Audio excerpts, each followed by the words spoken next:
This is CBC Here and Now.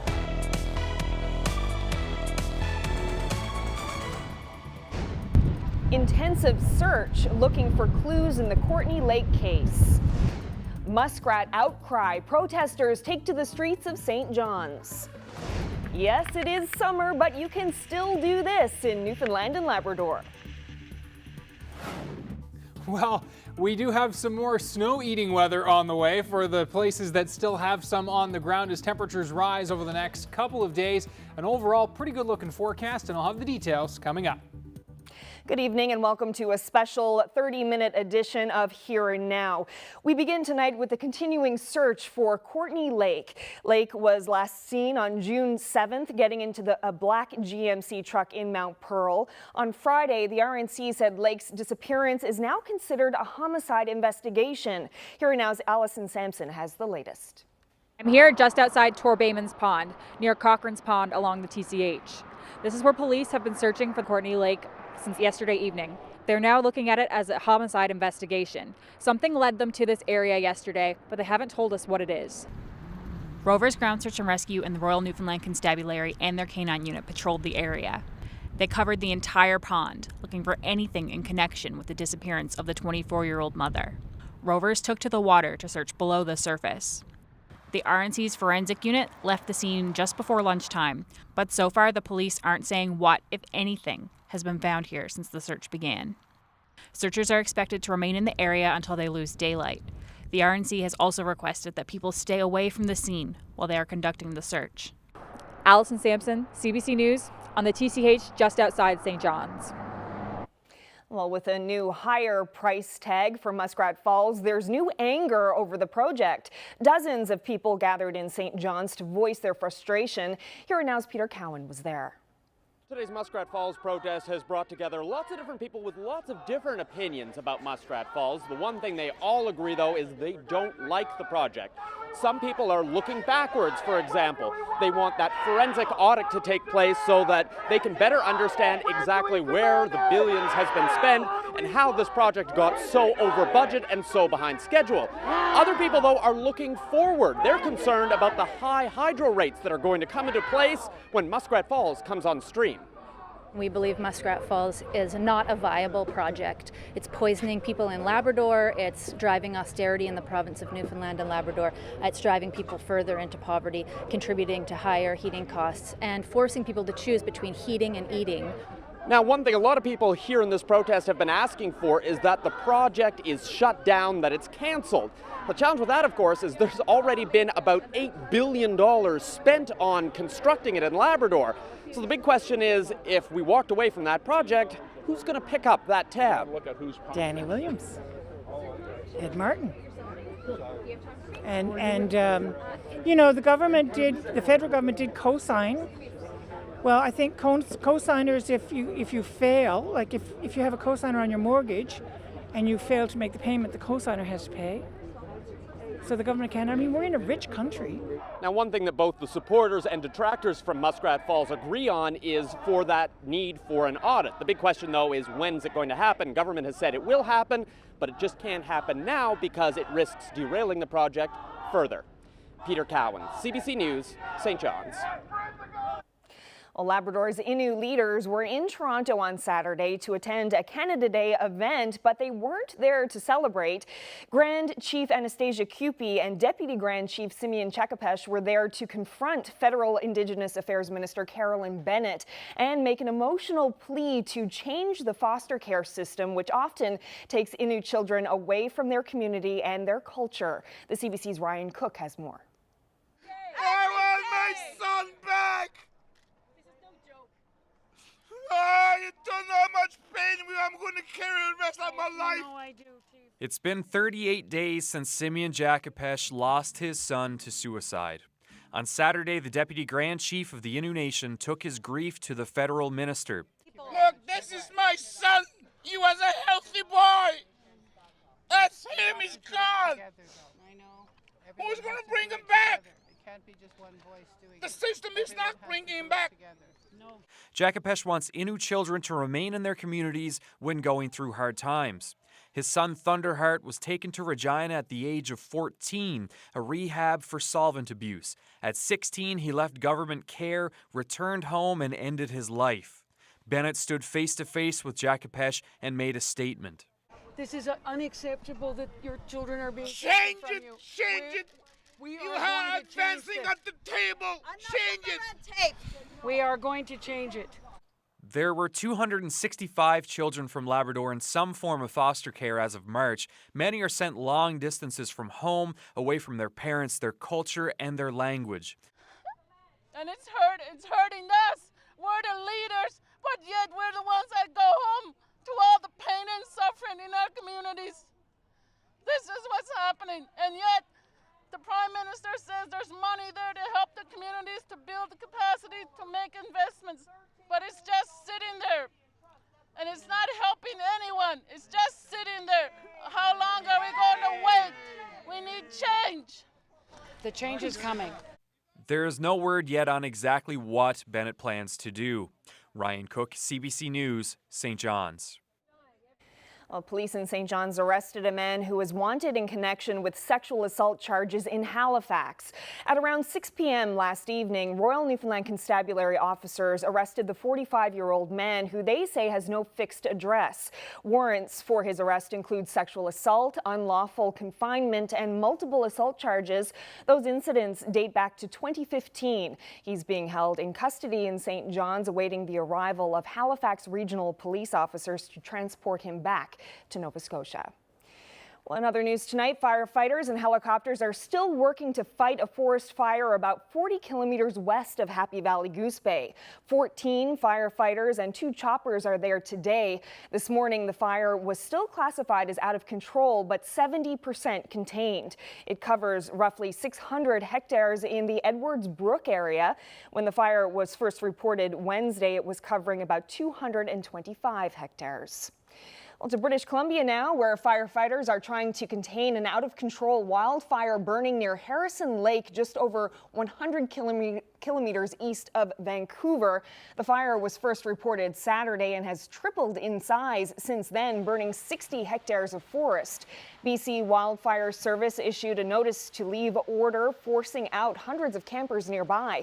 Officials say the fire is human-caused. 18 people are dead in Germany after a bus accident. The tour bus went up in flames when it collided with a truck on a highway in Bavaria. Fire officials say there were 48 people on the bus. 30 were injured, most of them seniors. The crash happened at about 7 in the morning local time. The bus slammed into a tractor trailer at the tail end of a traffic jam. Well, this weekend marked the 25th anniversary of a turning point in this province's history. July 2nd, 1992, the day Federal Fisheries Minister John Crosbie closed the North Atlantic cod fishery. It's often called the largest industrial layoff in Canadian history. 40,000 people lost their jobs, most of them here in this province, and many were not happy with Crosbie's decision. There's no need to abuse me. You know? I'm not abusing you. I didn't abuse you. I didn't take the fish from the goddamn water. But who took it then? You and your goddamn people took it. You and your people took it. No, I'm trying to do what I can. Yes, you're doing shit on. That's what you're doing. You're doing nothing. Now, a quarter century later, Crosbie still reflects on that time. He recently sat down with Here and Now's Chris O'Neill-Yates to talk about that legacy decision. Crosbie maintains he had no choice but to make the difficult decision to close the fishery. I knew I had to take some action, or else who knew what the consequences would be. So when I approached them, I said, look here, I didn't take the goddamn fish out of the water, you did. Well, Jesus, they were so dumbfounded by my audacity, right, to blame them for the fact that the fishery was in dire peril because of their overfishing, and it was their fault, not mine. Well, since the closure, cod has not recovered to the extent anyone had predicted or hoped. Its biomass is just a fraction of what it was before the moratorium, and that surprises even John Crosbie. The best advice, from the so-called experts were, well, it might be a period of 4 or 5 years, right? Nobody thought that it was going to be a period of, it could be 20 or 30 years. And in actual fact, of course, that's how long it actually was. So where are we now? Well, at the present time, we're still in a very difficult situation here in Newfoundland and Labrador as far as the fishery is concerned. The fishery is still pretty risky, very risky business. And some people are still investing in that very risky business. Beginning tomorrow, Here and Now will look forward to the fishery's next 25 years. Zach Gowdy will delve into what the future of the fishery could look like in a series called Cod Comeback. Stay with us. Ryan will be by with your weather forecast in just a few minutes.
So another Canada Day weekend in the books. Yes. That's right. Did you get up to anything exciting? Not really. The weather was kind of, it was a bit gray, so I just used the time to get some weeding done and some gardening done. Not super exciting. Yeah. Yeah, how about you? Exact opposite in our house. Canada Day was like Christmas Day. My soon-to-be 2-year-old toddler has been Canada obsessed for weeks and weeks and weeks. It started with the flag. It progressed to the national anthem. I showed this around the office today, and everybody said, you got to show this. Okay. Yes, we have to watch. Courtney Lake, Orca,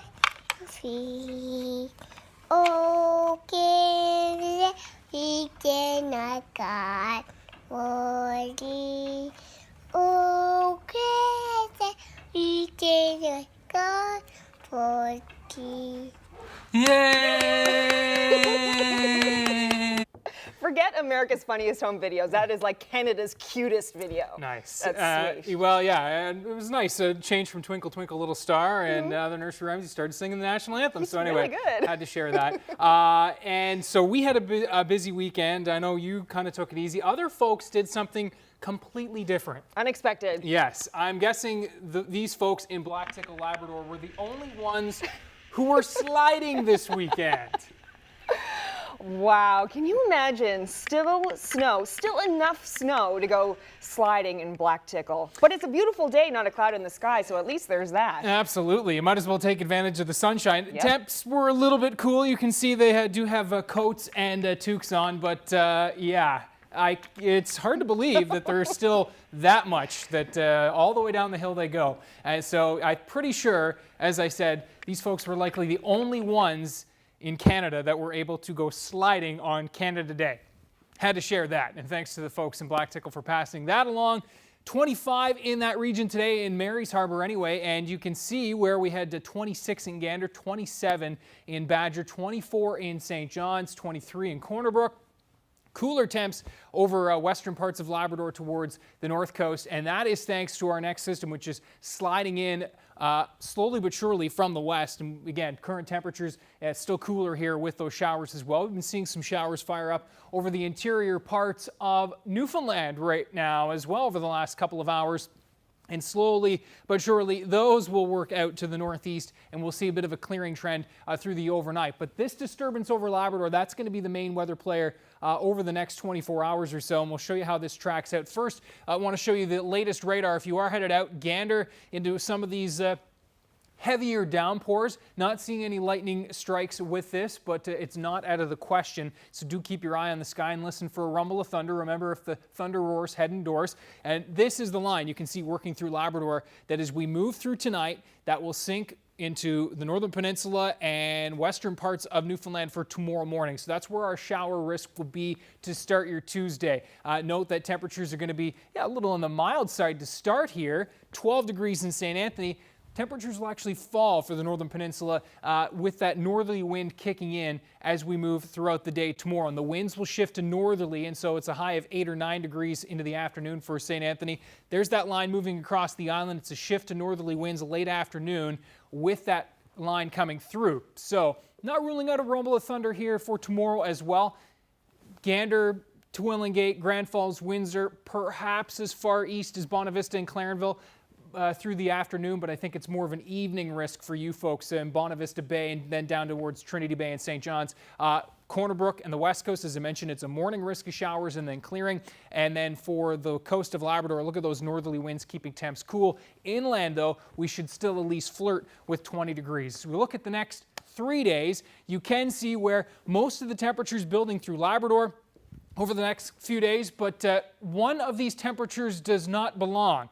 How about St. John's and Metro on Wednesday? 10 degrees with a shift to a northerly wind. It's going to be that kind of a summer, I think. You know, if the wind shifts to north, the water's so chilly, and the northeast coast will be the same deal. It'll be cool on Wednesday. We recover quite nicely on Thursday. We'll dive a little bit deeper into this, and we'll have your 7-day trend and, of course, your viewer photo of the day coming up a little bit later on. Thanks, Ryan. Well, researchers looking into the orca population off Canada's west coast now have a clearer picture of what's causing its rapid decline. The majority of pregnant whales aren't carrying their babies to full term. The CBC's Megan Batchelor has those details. Oh my God, they're so close. These are the southern resident killer whales, amazing those who spot them and worrying those who study them. There's 78 animals left. They failed to thrive over the last 30 years. The numbers have gone up and down a little bit, but we're pretty much flat on where we were 30 years ago. That's not enough animals to sustain a population. U.S. researchers have been using detection dogs to find whale feces. From that, scientists can learn what they're eating, what kind of toxins they've been exposed to, and whether or not they're pregnant. But among the detectable pregnancies that we found, only a third of them actually went to term, 31% essentially. So 69% of them were failing, and a third of those were failing very late in pregnancy, which is pretty rare in mammals. The reason they believe is because of a decline in Chinook salmon. The fish makes up 3/4 of the orca's diet, and salmon populations are under threat from a loss of habitat, fishing, and pollution. And whales are having a hard time finding the salmon that are there.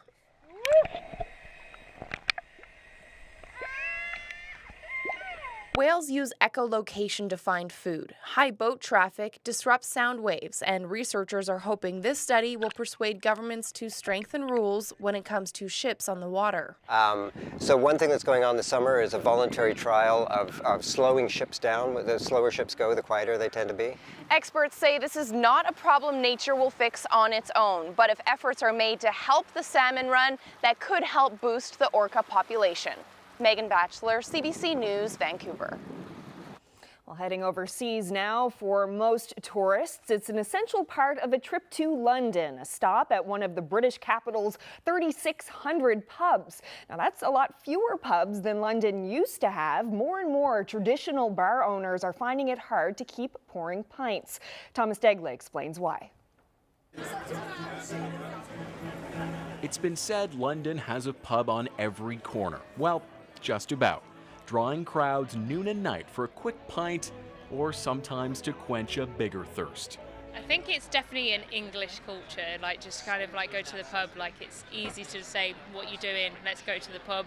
It's just part and parcel of who we are, I think, as a people. A ubiquitous sight that's slowly but surely fading from the landscape. Like here at the China Hall Public House. The pictures on the wall reflect only a small part of the 300-year history. A classic British pub facing closure at the end of the month. They want to bring the lease to a close, and basically they just want to get rid of us. For 34 years, Michael and Linda Norris have run the place and lived upstairs. Their daughter Carrie pours the pints now, but all could be forced out as developers double the lease price. New people that are coming in and buying these sort of places, they're not going out drinking. Basically, there won't be anything left. That's the way I think it's going. Plenty of other London pubs have been boarded up too. City Hall says a whopping 1,220 have closed since 2001. That leaves London with 25% fewer pubs, victims of drastic rent increases and a changing culture. Costs have gone up, and that old British habit of popping in for a pint just isn't as popular as it once was, says this campaigner. You could say that cheap alcoholic drinks in supermarkets are a #1 threat. You could say it's because fewer people go to pubs, but it's all linked up. A new government bill would give pubs special status, making it harder for the land to be redeveloped.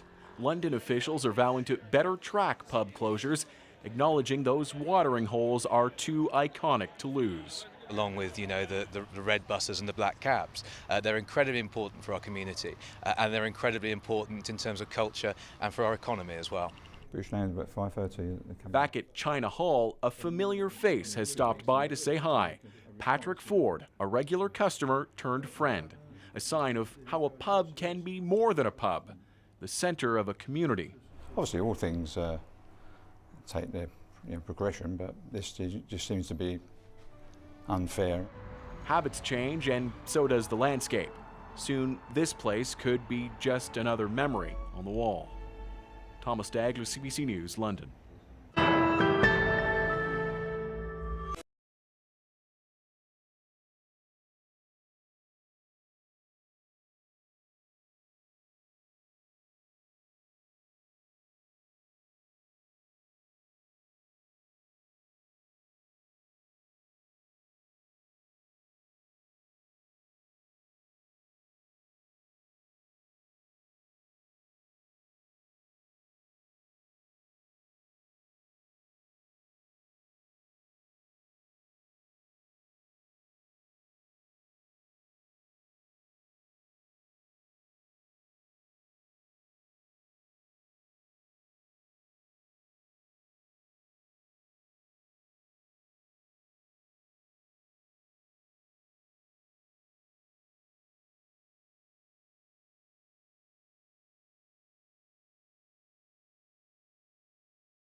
Welcome back to Here and Now.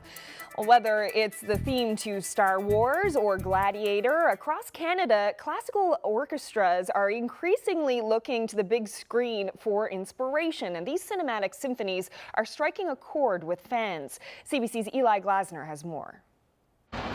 It's a big night at the Symphony in Toronto, the first of 3 nights of sold-out performances.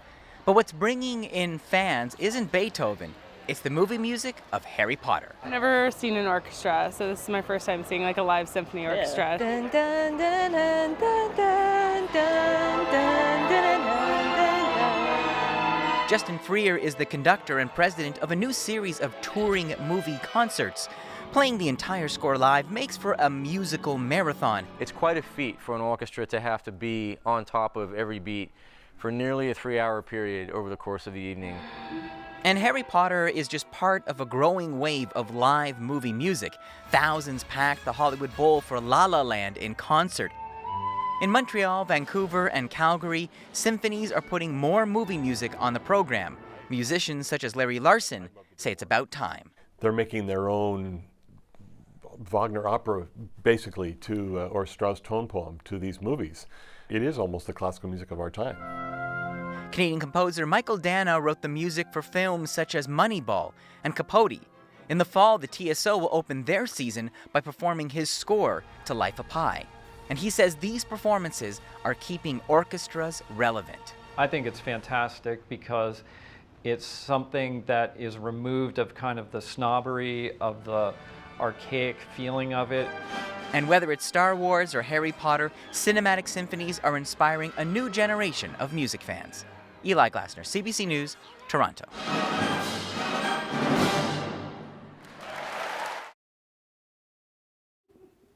All right, just enough time to look at our 7-day trend. And again, Wednesday, not so good. 10 degrees with a drizzle, but a great day tomorrow and a great day Thursday, so we do recover. Temps still into the 20s on Friday, but we will build the clouds. We're going to bring some showers into western parts of Newfoundland.